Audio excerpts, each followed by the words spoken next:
Shisho! Hey, what's going on? Nothing much. We're just putting it up into all the spaces and whatnot. So just give everybody a heads up in the listener section. We usually do two-thirds of the space dedicated to the project. That way we can answer all the dumb questions and the smart ones from Empress and Toast. And then the last part we'll ask the audience if they'd like to come up and speak and ask questions. And feel free, Shisho, to get a little bit of a TLDR and a little bit of information about Liquid Launch. LiquidLaunch is a ERC20 fair launch platform. Lets you create tokens that trade up to a certain market cap threshold, and then they bond to the HyperEVM DEX HyperSwap, where they continue trading, and fees that are generated are shared perpetually with the creator from start to finish till the token's life cycle ends or until it trades forever into sexes and so on and so forth. That also pairs very well with our secondary product, which is our LiquidSwap aggregator, which all tokens created on the launchpad are immediately tradable through our aggregator through all phases of their life cycle as well. So both products work hand in hand to give you a very easy and simple format to create tokens and distribute them to your community. Now, when you say that they're like from conception to hypers, did you say hyper swap? I apologize, I misheard. Currently, we bond our tokens after they reach their threshold. They do bond to HyperSwap. Okay. And then from there, is it okay? That was like phase one, right? And then phase two is hyper swap. Yeah, exactly. It's sort of like how Pump Fund has their bonding curve, and then after it reaches that certain threshold, it migrates to Pump Swap, or before that, it was Radium. It's the same concept. Just here, we use HyperSwap, which is basically the equivalent. Yeah. What is that market cap threshold? At the moment, it's around 100K ish. The price of hype, obviously moves up and down, so it changes based on that. But I think it's around 100K. I think maybe 90K right now. So it's not that high. It's more about a fixed hype amount that's used to bond, which is 520 hype. With that much hype, the token bonds. So it's more or less how much liquidity is required to reach that That's market that's cap. what I was gonna ask you. Is like, is it? I didn't know that it was in hype. It was 100K, 90 to 100K was in hype. I thought it was like market cap of the actual token, but that makes sense. So if it's like translate that over to hype, you just have to figure out whatever that hype equivalent it is at the price of hype currently. Did that make sense? Yeah, yeah, it's like 19K or so that needs to be bought, which is like 65% of the total supply of the token, and the rest of that token is used for liquidity on the DEX, and then that's sold, obviously, and tokens go up. Our tokenomics are very solid, and they've been proven to work for many tokens, starting with All Right Buddy. We've got tokens like Holy Liquid and Perpcoin, decentralized Nasdaq. We had quite a few different launches that had plenty of success, and our tokenomics were proven to be solid and support just decent launches and their movement into even the spot market and their longevity. I think it's something that's definitely just been tried and tested and proven so far. Now, do you see a lot of people still launching? Do you guys have like that data of people launching tokens and like how it's filling? This sounds weird to say, but I guess filling up to hit that requirement. Yeah, it's been, I think maybe the volume on creating tokens on Hyperliquid in general has been very low. I think people have been mostly focused on DeFi opportunities and different types of launches like pre-sales and things of the sort. So I think there's not a lot of, at the moment, interest for developers to create meme coins and things on the chain, but perhaps there could be something we could do to reduce the bonding. But at the end of the day, it is a transparent transition from our bonding curve to HyperSwap. So regardless of us reducing it to 20K or 40K or whatever, it's still going to trade at the same pace once it reaches DEX. So what you're saying is that it'll never get past, 100K or something anyways. You're implying that it's already failed when you put the top at we have to reduce the market cap for it to bond. In fact, tokens on Pump Fund, for example, reach tens of millions of market caps, and they use the same formula from the bonding curve to the DEX. And since it's such a transparent migration, market cap to market cap, it should make no difference. But I mean, we will consider reducing it at the end of the day. All it does is reduce fees captured by the platform itself, which is something to consider. I mean, we don't really mind sharing more fees with the community, but the creators should obviously still continue to retain fees, which is why Pump Fund did go with the Pump Swap design, where they did take the vertical and create their own decks so that they could retain more value from the swaps, but incentivizing their new creative platform with the streaming and all that. So there is a reason for the madness, but I definitely consider what you said. And I think maybe right now, with the way things are going, it probably is for the best to reduce it. But I think more or less we just need devs to be interested in creating here on Hyperliquid. I think we just need to incentivize that they find the reason to build here because of how unique the chain is and choose to deploy their tokens either through the fair launch style or through pre-sales, which there are other platforms that do pre-sales, and perhaps that's something that we might be even looking into. So it's just a matter of coming up with concepts and ideas, creating projects and plans that have some type of revenue or stream that has longevity, and then building and bringing that to the community here, which I'm sure if you bring a good plan, the community here will support it. We have a lot of smart people that have a lot of money here. So it's it just I think it's just if you bring your idea and your concept and you come with a good plan and you market it properly, you're gonna find the capital you need, you're gonna find the funding, and you're not gonna need to go through these big VC firms. I'm sure it's gonna be just the community members trying to help you out and find ways to work together with you. So that's kind of where we're at in a sense. We're always trying to connect and find teams that are trying to build stuff. And even if they don't want to launch through us, we'll try to point them in the right direction and tell them where they should try and launch or how they should do it to try and create some value here for the community and obviously for themselves in the right ways. I like the fact that you guys still have it at that high, at like the 100K mark, because it definitely shows, like you said, it's a true and tested meme coin, right? I feel like, at least on the timeline that I've seen from Pump Fund and stuff like that, it just seems like it's literally a pump and dump. People go in it, it bonds, and it just dumps, right? Where I feel like if you put a specific threshold, especially on such a new chain like Hyperliquid, it will give people a little bit more trust behind the meme coin itself. I think so too. I think it's also the intention behind the trading. I think in Solana, the whole trading to make a dollar type of thing, it's very toxic because it creates just a completely different style of trader who's willing to just trade for like a 2x or whatever. And then here we have people who are willing to hold because they want to see the project grow and they want to see value created for their tokens. So it's a bit of a different style. Maybe the mass isn't attracted to what we have going on here right now, but I think over time it's going to show strength with the different projects that are building, and I hope to see more like community like style like public sales and fair launches that are at good valuations to attract more of those retail investors that are looking to get into things and not just having a bunch of private sales and then you launch at a million gazillion FDV and then it becomes a dump fest. Nobody's really interested in jumping into those until they're like very severely retraced, which I mean, power to it. It's all good. You know, creating opportunities happen in different ways, but just that I think what we need is more builders to be willing to open up about their projects. I think personally, there's a lot just waiting right now that have a lot of good projects and they're just waiting for just a better overall macro condition. And they're just waiting to start launching like these projects on HyperEVM and in Hyperliquid in general and just start taking over entirely. I think it's just like a waiting game for them. Yeah, but also to be fair, like Hyperliquid doesn't have a lot of active wallets. And so as the ecosystem grows, then the memes will come, so to speak, I think. And I think that it's good to keep a model like you are.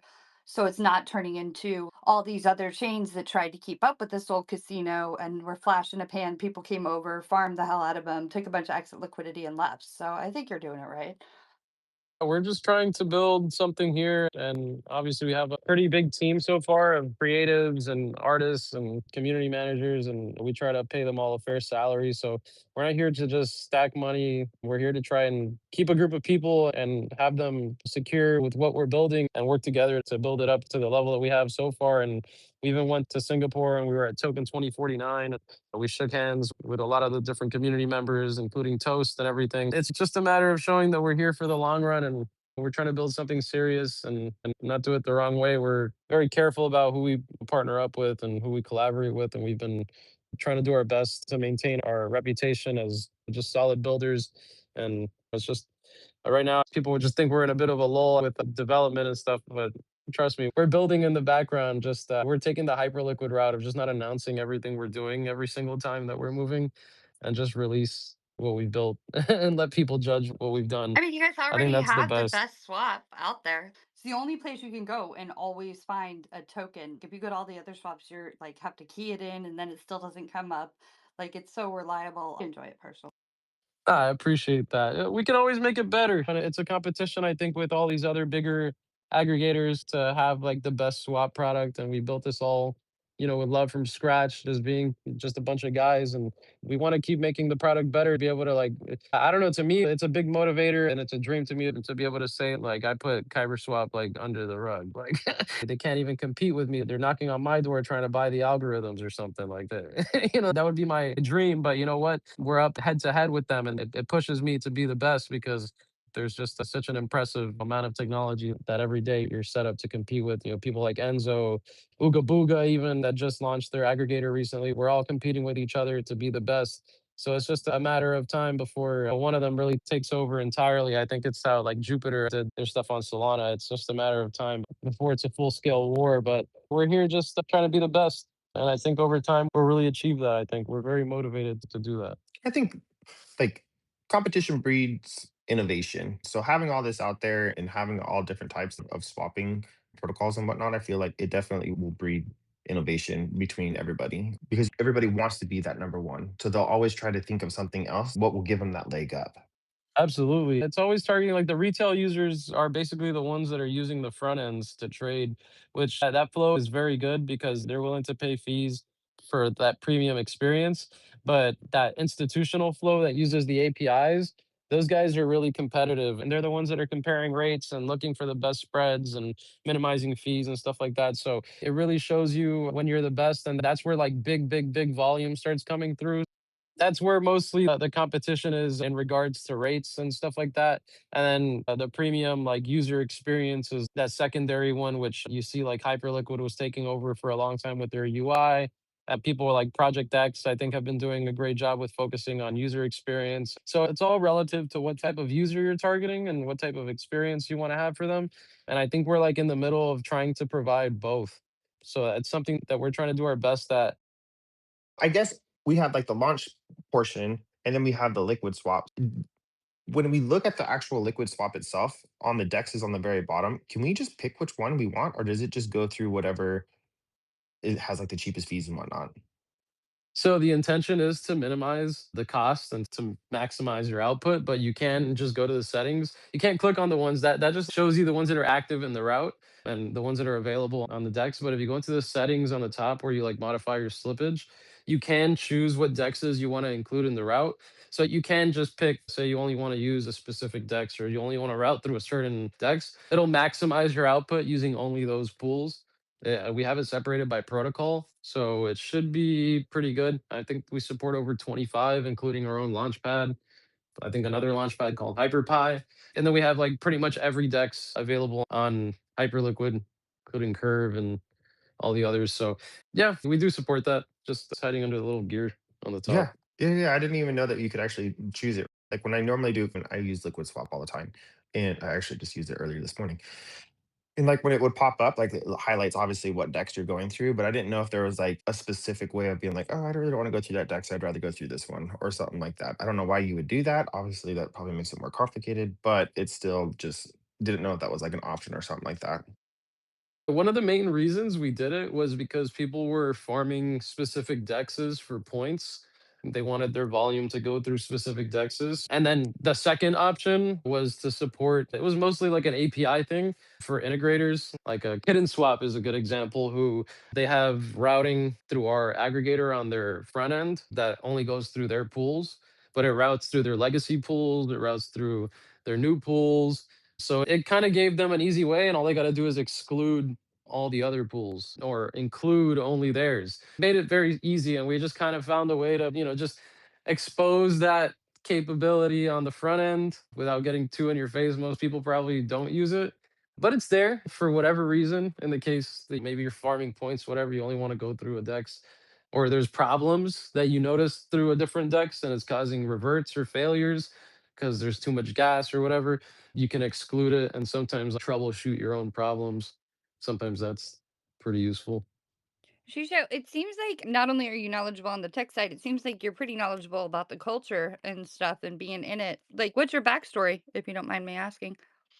I've been in computers like I'm pretty young. I'm in my 30s. I've just been doing computers for a while. I like it. I've never studied it formally or anything in school, just in maybe in high school a little bit, but I always really liked computers. And I got into crypto a long time ago, just like mining Litecoin and using Bitcoin to like trade when it was practically worthless. Nobody thought it was going to go to 100K. When it was at $500, you didn't think it was going to go to 100K. When it was at $1,000, you didn't think it was going to go to 100K either. So you never at any point in time really thought it was ever going to go anywhere that it actually was at that moment. Like it was just crazy. Maybe somebody did, but I guess I didn't. I just traded it a lot and I never really held any. I was pretty active in just like using it as a currency basically. It was back when Liberty Reserve was a thing and then they got rid of that and Bitcoin was like number one, then all the altcoins that you could find on Bitcoin Talk and then everybody was trying to make a coin. It's kind of funny. It's like full circle. Back in the day everybody was trying to make a coin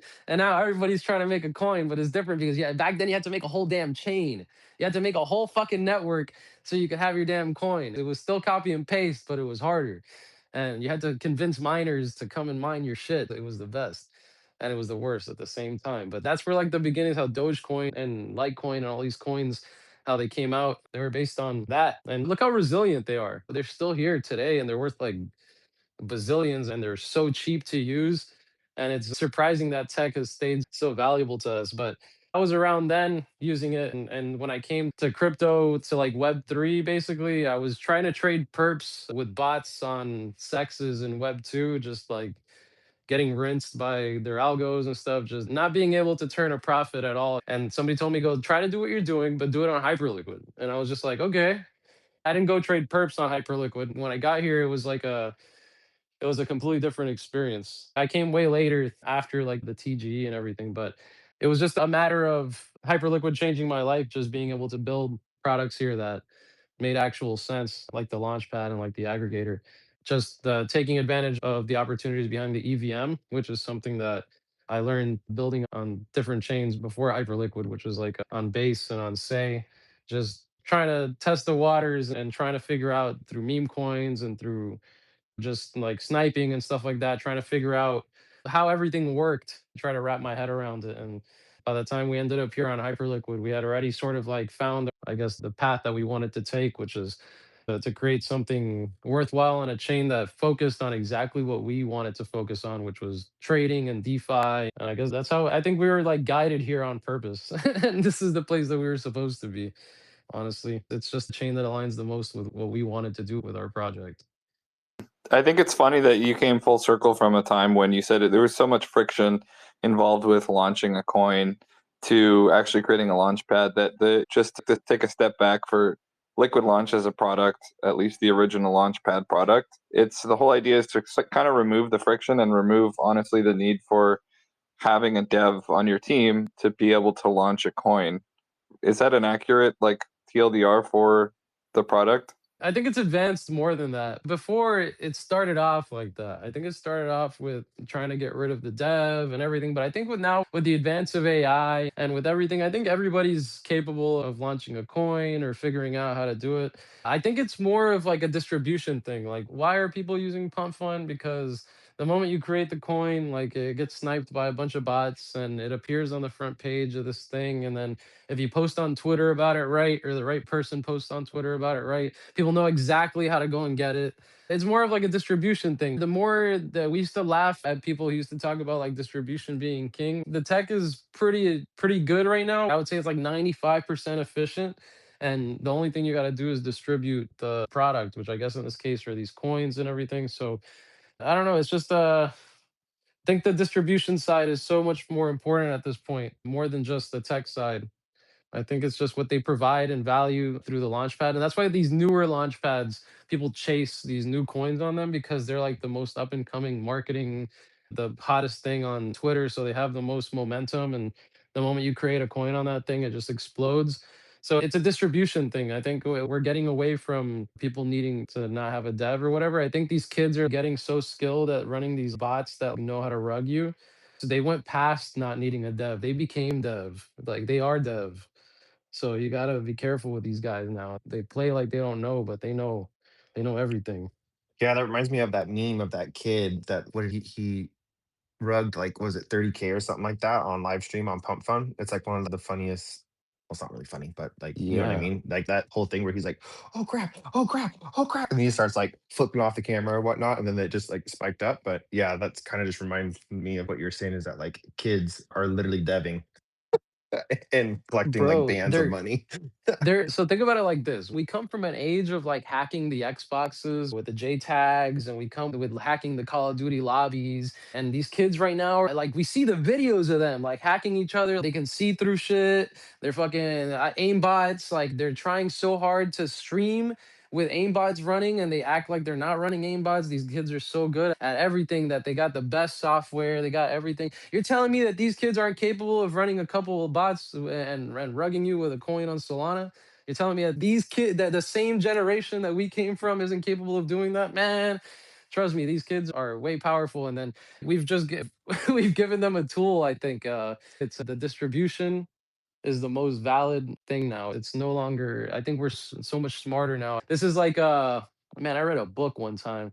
It left me so, the future is going to be crazy. People are going to stop valuing being dumb, and everybody's going to be a genius and super high IQ. And if you're dumb, people are going to like reject you. Like it's going to be cool to be smart. It's going to be cool to be the smartest. Be like, you're going to be able to control a computer with your brain. And if you can't do it, you're going to be like, oh, that kid's stupid. He can't control the computer with his brain. And that's it. It's gonna be the future for us. We're gonna be like cyborgs and shit. So just give it time. Over time, people are realizing it. It's dumb to be dumb, bro. You want to work at a McDonald's for the rest of your life? No, learn how to use a computer. I promise you, it's gonna change your life. Every kid you see on Instagram with a Lambo says he trades options or some shit. I don't know how to trade options, but I shit. If I did, I'd probably have a Lambo too. And it's just something that you see is once they pick up the computer and they start using the computer, it changes their life. I think that's something that more and more people are realizing. It's dumb to be dumb. Yeah, I kind of told my brother the same thing, tried to get him into crypto and whatnot. And he's like, what do he wants to do after college? And I said he should be a programmer and whatnot. When I was actually like showing him like all the Hyperliquid stuff, he started getting interested. But now when you're talking like this, I'm like, oh great, what did I do? Kind of a Hell thing. yeah, dude. So when I'm actually going back to the Liquid Swap or Liquid AG Explorer, I actually just noticed that the actual Explorer page is literally every transaction that is being done on Liquid Swap. You can see it, right? In real time. Yeah, yeah. So it should be showing every swap that's happening in real It's time. from last year, actually. Hey, No, I just it should be. It should be. It should be. I hope it's not missing any, but it should be showing them all. no, Yeah. I actually just realized that this was a tab there. Retroactive last year. It's for historical context. It could also be in the Yeah. futures. It could be future swaps. I don't know. Don't mind We me, were Shisho. literally I we pick were on literally Groot just talking sometimes. about how people are super geniuses and whatnot. Yeah. Total volume today in the future is gonna be like 1 billion, like Yeah, right. a day. A day. And then is the trenches tablet, is that what you were talking about earlier about the bonding of the meme coins and whatnot? Yeah, Trenches tab, it takes you to You're our so launchpad product. Bitcoin. It's so crazy how Bitcoin you What are you talking about? are. Yes, the trenches is the bonding in the meme coin tablet. I'm dead. Yeah, no, we wanted to make sure people could recognize what it's for, and I'm sure anybody who sees the word trenches knows exactly what it's used for. So, I mean, it seemed like the most logical button. What else could we put there? The I'm launch laughing at pad, Groot, not so you, boring. Shisha. So like trenches, just go here. If you really want to figure out what's I over here, it's like the think war I'm and the like watching only Saving trench Private warrior Ryan. up here, to be honest. I think I'm the only one that did the whole trench thing. I don't know that Toast did. I know that Groot did not, but I don't think Toast did. Yeah, I'm the trench warrior. I tried to do it for a little while, and I'm not gonna lie, on Solana, I was actually pretty decent at it, but identifying things that were probably gonna do well, just based on just there's patterns to the shits. If you sit there long enough and you just watch it, there's patterns It's to the shits. But it's so 100% a skill, and frustrating. it's time consuming, but I Yeah, it go gave me a back every headache. once in a while for nostalgic purposes. Last night, I went to the Yeah, Soul Trenches. I hit up 156% on the coin, so I still yeah. got it. For me, it feels like going to the casino, and I don't know, for me, I could go to the casino one night and have fun there playing blackjack or whatever, but it like drains me mentally, physically. Like I gotta go home, I gotta take a nap or something.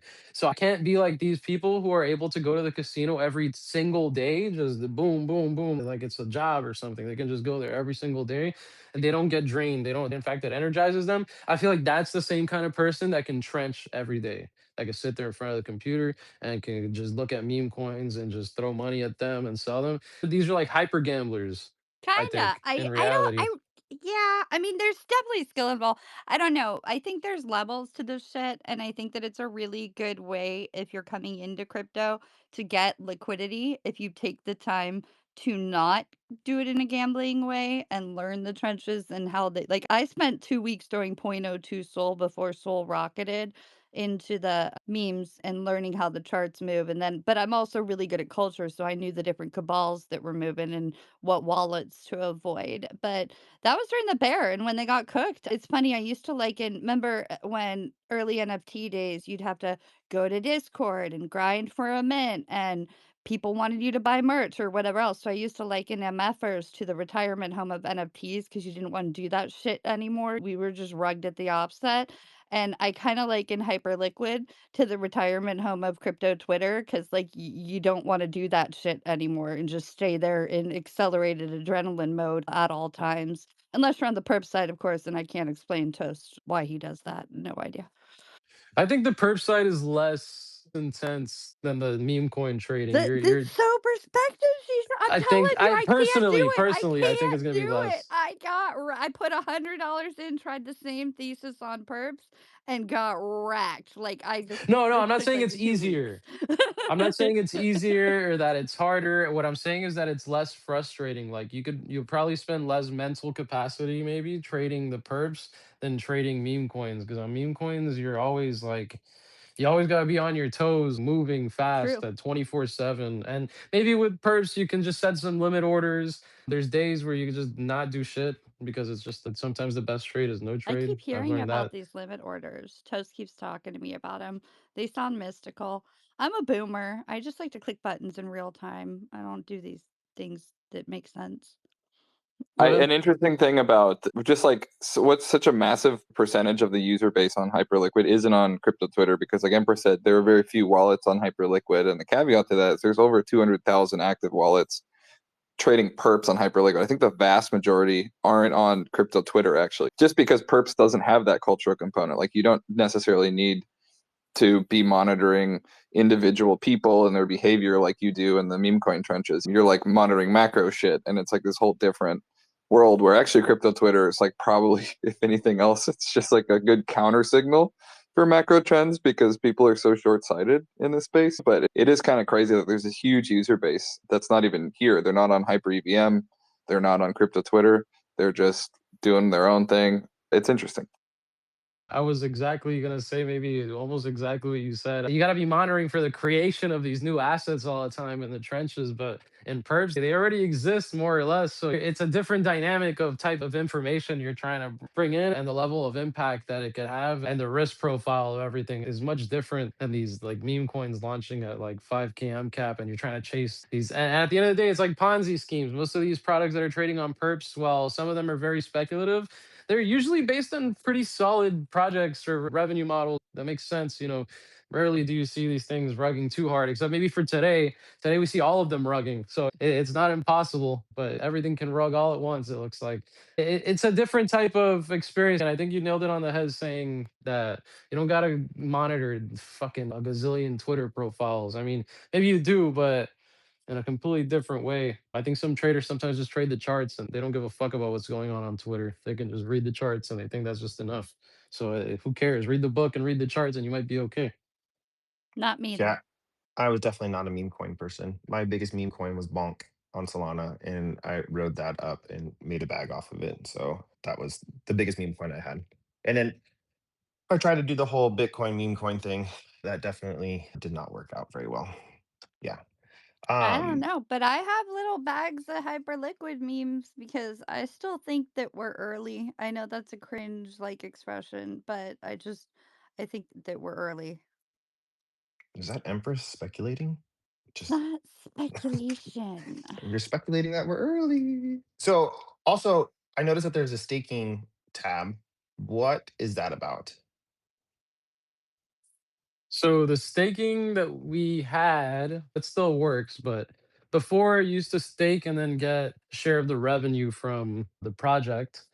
But that model is not exactly legal in the United States of America. So we opted to just not do that and switch to maybe buybacks for a little while to figure out until we can clarify how everybody look or the SEC and everybody looks at crypto and securities and all that. But that type of model is not for now. We have the contracts audited and they're there, but we made sure everybody can unstake their tokens. But we've opted to return value in different ways rather than that one. So staking tab is there. Some people still opt to stake So, because it's Shisho, does they that don't mean mind. that you guys are it's bullish because doesn't that mean you guys are attempting to stay ahead of the game if regulation rolls in? So you're trying to stay legally compliant within the states so users can use it optimally and there won't be any hiccups?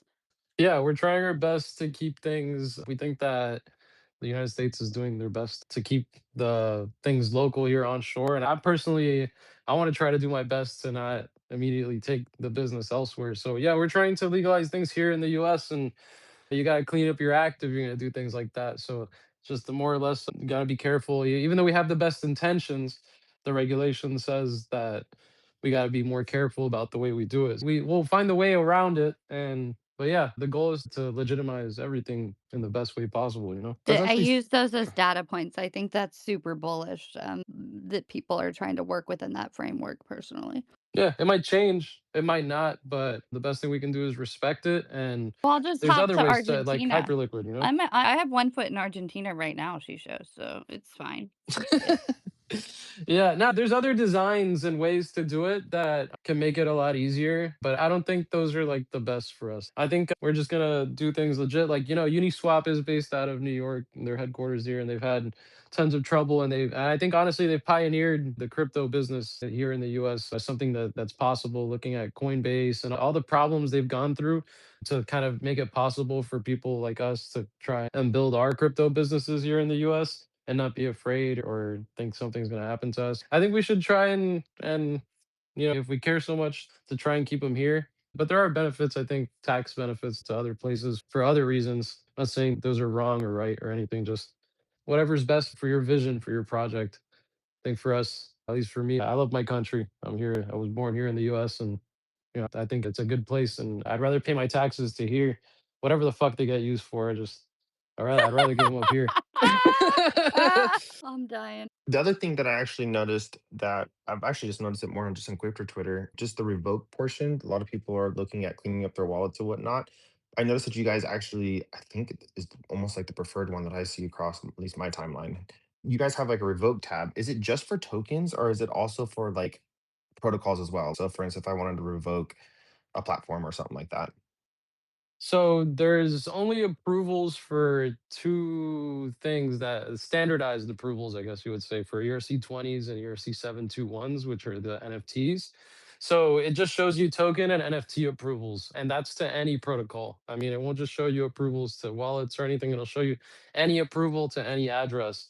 So yes, I guess it does answer your question halfway, but yeah, it shows you your NFT and your token approvals on any protocol. This will be my last question, unless Empress and Toast have more. But are you guys considering doing like an aggregator for HIP-3?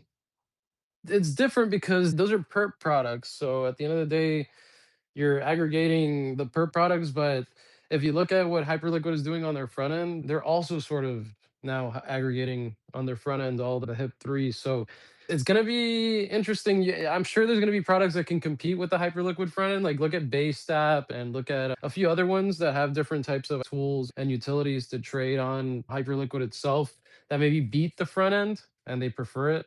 But it's going to be kind of tough. I don't know if that's a super necessary product. That's more going towards like building out, like super sexy, I guess, is the type of product I envision to do the HIP-3 aggregation type of thing, because that's their like main focus is the perp side of the product. I'd like to see more expansion of Hyperliquid on the spot side. Just expanding on the spot side, I think, is going to be more important. They do have that vision of supporting like these big stablecoin ideas. They have a lot, I think, going on the spot side. So I think it's just a matter of time. I was talking today on the Discord, like somebody mentioned about the how it circles fault that the USDC from HyperEVM is not enabled. But I think that's wrong. I mean, the USDC ticker's taken on Hyperliquid. What are they going to do? Make a second one? So I think the problem is more entrenched in Hyperliquid itself. So we're having like these conflicts of interest, I think, between teams launching on the spot market and stuff like that. I think need to be resolved. But I think when that happens, we're going to see bigger movement in spot. And that's just an important thing to stay aware of. And as the chain starts improving and becoming more congested over time, Jeff is more than capable of making it faster. I think he just recently increased the gas limits on the EVM again. So it's like a progressive thing. I think he's slowly releasing, like turning the nozzle, letting the EVM cook to the point where it's going to be really fast and really useful the way that everybody envisions it, to not take away maybe from the focus on the EVM and the focus on what he's trying to build, not trying to be the next Solana or something like that. I think that's a good thing that maybe he's trying to do. I don't know. I envision that it's for a good reason. If he's just able to make it faster every time that he needs to, it's probably for a good reason that he didn't do it earlier. Probably because he's got an intention with everything. I just trust that it's just over time. And I think we focus on the token aggregator for a purpose. And we just try to keep making the experience on the EVM side and the token creation better, because we have this beautiful DEX that's better than Binance. And I've been saying it forever. Like, why wouldn't people want to launch here on the EVM, make these projects and do cool stuff here, and then have it like immediately available and super, super compatible with this super cool DEX, like just natively on the chain? So I think it's still going to be possible. And HIP3 is going to enable you to launch a meme coin and have a perp trading for it permissionlessly. So when we see those products and Hyperliquid is more evolved, we might see that type of product maybe more often, where meme coins pop up and Hyperliquid's not the one listing the perps for them, but rather somebody's rushing to do it on HIP3 and they're more risk on or something. I don't know. It's always been a thing about perps for meme coins. And I think we're starting to see Hyperliquid perhaps be the infrastructure for that through HIP3 or perps for everything. I mean, in reality, we're just at the early stages of what we could see. And I think products like Robinhood and Coinbase and all that, they have perps products and they're whatever. But I think we're going to see a moment in time where we're going to see collaborations with these big projects and they're going to be like, we're just going to fucking use Hyperliquid for our perps. Like, it's no longer even a reason to even try and compete with them. They have the best infrastructure. That's it. And then we're going to see major product collaborations where their front end is going to be Robinhood, but the perps you're trading are going to be Hyperliquids. And you're going to be like, holy crap. And they're going to have their own validator sets.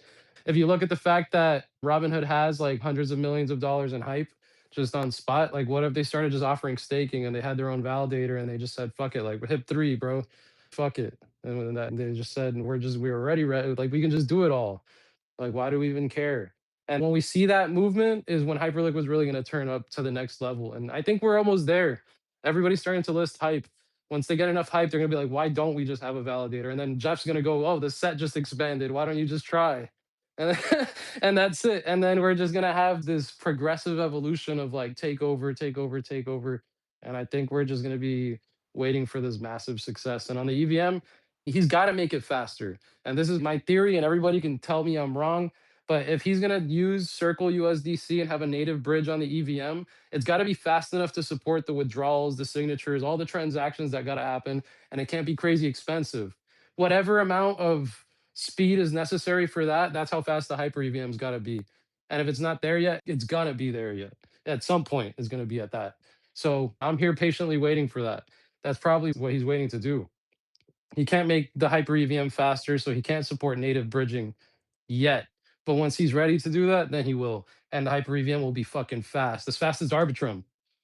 Yeah, hearing you talk about this, it just makes me even more super bullish on hype, especially on days like today. Just hearing, okay, look at like a top project that's thinking of the future and pushing through, and then seeing the speculation, I guess, or actually just seeing the future. I'm not even say see the future, but like see the possibility and just know that it is possible, not just something just sitting on the background doing nothing. I don't know. I love hearing this kind of stuff. Empress, Toast, do you guys have any other questions or anything like that before we let the audience come up? No, we can bring the audience up. I just want to say, Shisho, I think that your guys' team is just doing great. I'm super bullish on just how nice and communicable and just awesome every experience is off the rip. I think it's good vibes, and I think that it reinforces the idea that you guys are here to stay and that you're trying to build. And I think that's like for us at DeFi for Dummies, the reason that we like to get certain projects up and things is when we see people really integrated here, we feel like that's a testament to like longevity, that you're not trying to just disappear. So I just wanted to give you a few flowers before we bring the people up. Thanks. Yeah. In December, we're going to be going on a year here at Hyperliquid. So pretty soon we get our anniversary. It's gonna be our You shouldn't birthday. tell people that. They'll DM you and ask you for things for your anniversary. That'll be fun. I think that'll be good. Chroma, you got anything? Usually Chroma comes up with something. Chroma said that he is eating, and we do have someone that would like to come up. Oh, Pian. I wonder why he wants to come up. Hey, No. Pian, how you doing? Hi, Pian. Hey, so not really a question, just want to say thanks for LiquidLaunch for working with us with the Lily project. It's like so much fun building with you. So that was actually just the reason why I wanna come up. So thanks again. Yeah, I appreciate it. And building with you guys is also a load of fun. And you guys, embody the the mascot, which right now we're having artists work on and try their best to create and envision new art with. So it's always cool thinking about Lily and how deeply important it is for our project. So, just keep up the good work. You guys are always trying to even send tokens to people for every swap at this point. The craziest thing. I don't even know how they do it, but it's all good. I appreciate it. Chroma sends flowers, but Um, apparently he is on lunch. He is a fiat miner, so he has his mouth full, but he wanted to send flowers because it's his habit in DeFi for Dummies. We were just like talking about bullish Hyperliquid stuff. So this is a curveball question, I guess. But Shisho, what do you think we need to do to save the EVM? Man, it's tough, but I think we just need to wait. There's nothing that we can do to save it like by ourselves. We're not like Link in Legend of Zelda, and there's no quest I think that we can just go and save the world with. I think we gotta patiently wait for this stuff to blow over. What's going on? I think macro wise, just everything to blow over. A lot of weirdness going on with DeFi in general, and a lot of money is leaving because I think it's just risk off at the moment. Just more or less, just I think be patient and just keep building and offering the products. And then when the time comes, I think the right thing will happen. We can't say that we're expecting it because I think the best things we've had in crypto, nobody was expecting. Maybe just happened out of nowhere. So I think patience is just a matter of time.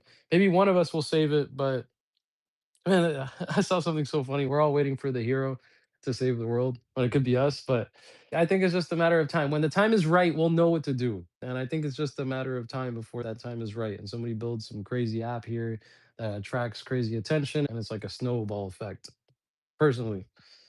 Yeah, look, I think that we can collectively save the EVM by not getting shook out, but feel free to get shook out, anyone, because I'm just gonna buy at the lower prices.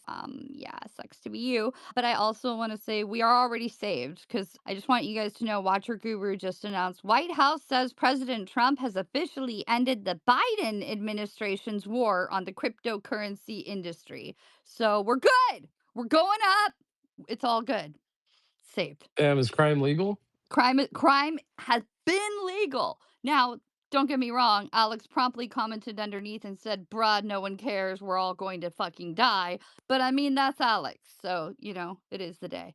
I fucking love that guy. What does that even? It's not What does it lying. even mean? It was By the true. way, the question is a meme. Obviously, I don't think we need to save the EVM. Actually, I think this No, is an it's a amazing moment. meme. But I still want Okay. everybody to floor it and get the fuck out so I can buy more. Just saying. Yeah. Sheesh, Empress. All right. I get it. Oh, I thought you were like taking liberties with Shisho's name and just being like, this is the new nickname, Sheesh.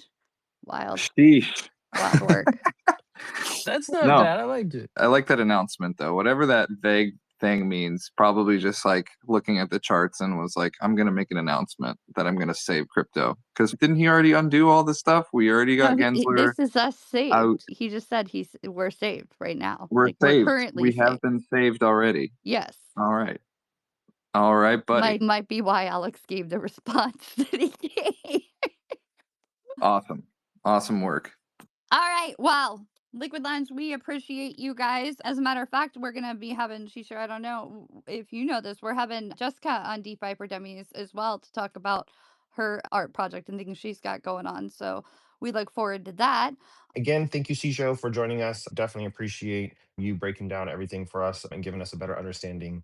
And also thank you for Pian for coming up and giving Shisho the flowers, and to our lovely listeners for joining us as well. And Shisho, if you guys do any, you said you guys are still building on the back end. So if you guys have any more rollouts or anything like that, we always invite the founders and projects to come back and update us on progress and rollouts and things. So let us know if you need to schedule at any point in the future. I appreciate you for having me, and I'll definitely talk to you when we have something to announce. So I'm sure we'll be able to make everybody aware of it. I appreciate it. Yeah, we're going to be moving cross-platform with some of our content as well. So there'll be a lot of exposure on these things. Toast is working on that hard in the background. I was supposed to tell everybody. Just kidding. All right, you guys. Thank you again for joining. We'll talk to you all later. Bye. Thank you. Bye.